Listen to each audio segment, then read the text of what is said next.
Legend tells of a legendary warrior whose kung fu skills were the stuff of legend. He traveled the land in search of worthy foes. That's right, today we are looking at Kung Fu Panda the game. Kung Fu Panda 4 has just released in UK cinemas here last week, which is really annoying because America's had it for a couple of weeks now, but I thought now would be a good time to check out the original game. I also just needed a break from the Cars universe for a week.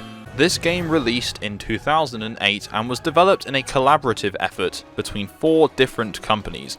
Luxo Flux developed the PS3 and Xbox 360 version, which is the version we're looking at today. Beenox Shift developed the PC version, XPEC Entertainment for the PS2 and Wii, and Vicarious Visions for Nintendo DS. There are also 2 other versions, but we won't look at those too deeply today because that's a Java version and a Mac OS version.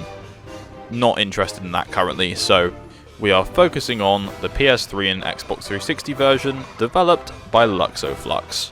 Now, Luxo Flux is an interesting little developer. They didn't develop too many games, but they were mostly known for the True Crime series, so True Crime Streets of LA and True Crime New York City.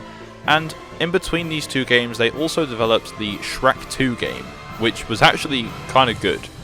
Other than that, they developed Kung Fu Panda, and their last game was Transformers Revenge of the Fallen 1 year later, before Activision shut them down.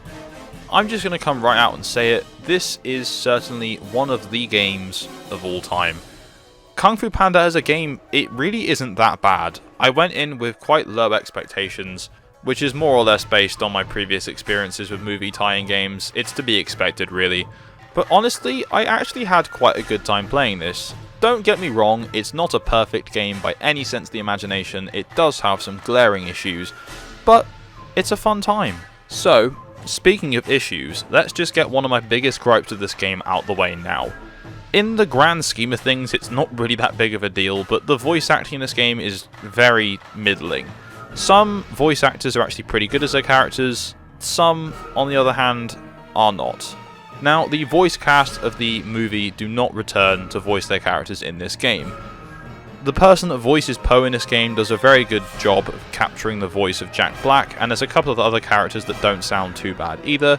The person that voices Master Crane does sound a bit like David Cross. I told you, Dave.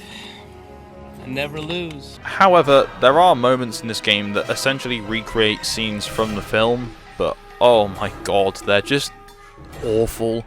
There's one specific scene between Master Shifu and Tai Lung, which I shall put up now, and then put up the original version for comparison. It's quite something. Everything I did to make you proud. Tell me how proud you are of me now, Shifu. Tell me! Tell me! What I ever did, I did to make you proud! Tell me how proud you are, Shifu! Tell me! Tell me! Okay, so the gameplay in Kung Fu Panda is actually weirdly impressive. Now, on the surface, it is pretty much just a third-person fighting game, but it also features platforming and climbing elements as well. You have to collect coins in each level, and at the end of each level, you can use those coins to upgrade different parts of Poe. His health, the damage he does from fighting, new techniques, new combos, and new costumes.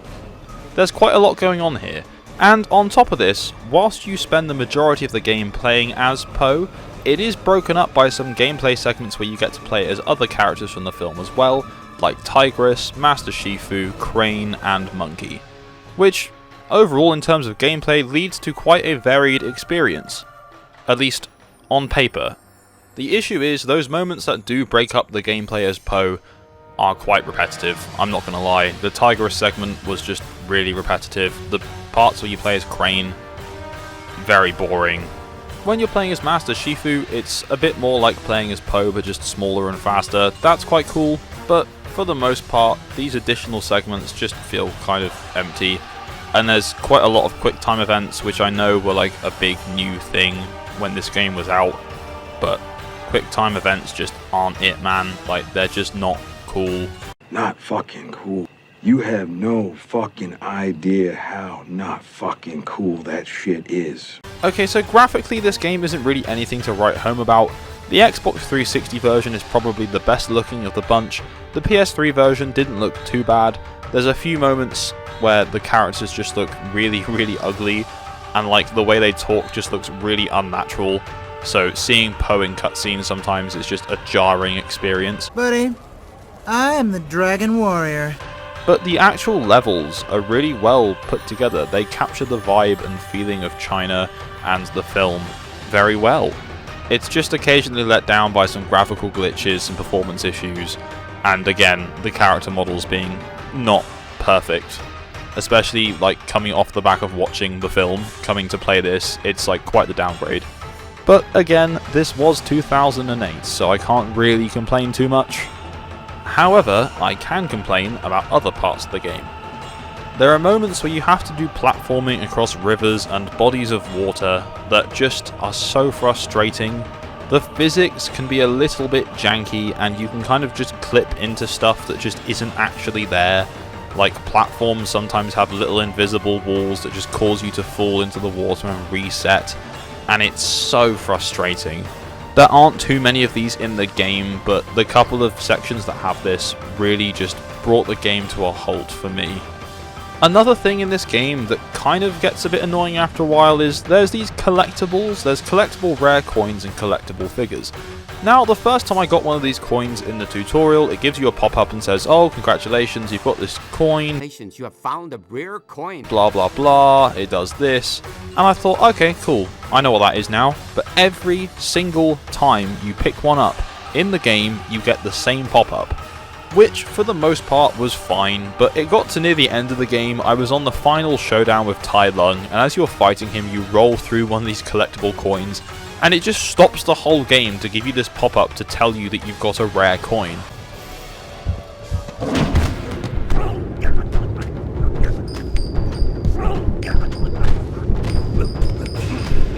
Congratulations, you have found a rare coin.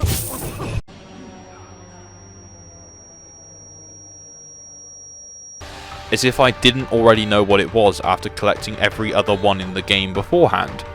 A minor gripe really, but when I'm immersed in a game, I want to be immersed in the game, not to be thrown back out by a voice line telling me I have a rare coin, which I've already heard like 25 times. Now, this game does essentially follow the plot of the first movie, except at the start of the game, Poe already has a basic grasp on fighting, as you're already fighting bandits before you even land in front of Master Oogway, choosing you as the Dragon Warrior. Obviously, it's not a long film, and a lot of the things that take place in the film don't really translate into being able to play them as a game. So, the developers added some filler sections, including Poe and Crane trying to stop the Golden Croc gang, Poe and Shifu finding some relics of Master Oogway and facing off against the gorilla and his soldiers, and Poe at one point defends the Jade Palace from like waves upon waves of thieves.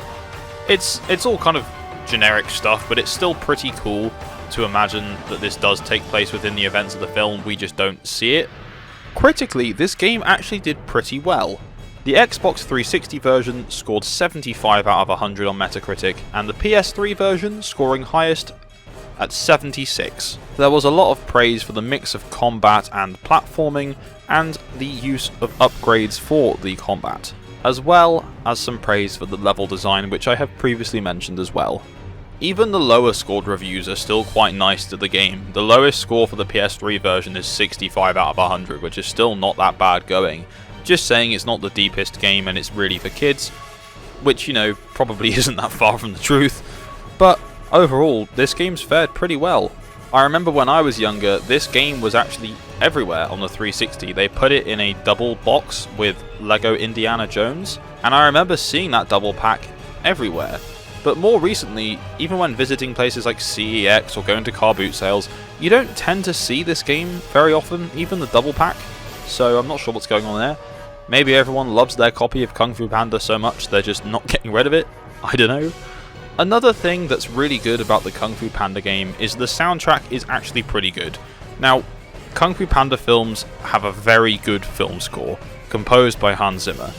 And I feel like that's quite a lot to live up to when making a game, but in all fairness, the music does actually fit each level pretty well. I'm not saying it's close to being a Hans Zimmer masterpiece, but it's still pretty good for what we got. On a side note, you will see in the footage that I am just not very good at games, as you've probably learned from watching my videos, so please just excuse me acting like an idiot whilst fighting Tai Lung. Anyway, so that takes us to the end of Kung Fu Panda the game. What do you guys think of this one? After my recent criticisms of the Cars games, I've tried to be a little less harsh on this one, and to just be a bit more open-minded to these kind of games. Anyway, thank you very much for watching. Please don't forget to like this video, subscribe and tap the bell for notifications of future uploads, and as always, I will see you in the next video. Bye bye. Haven't I... Buddy, I am the Dragon Warrior. You? Him? He's a panda. What are you going to do, big guy? Sit on me? Don't tempt me.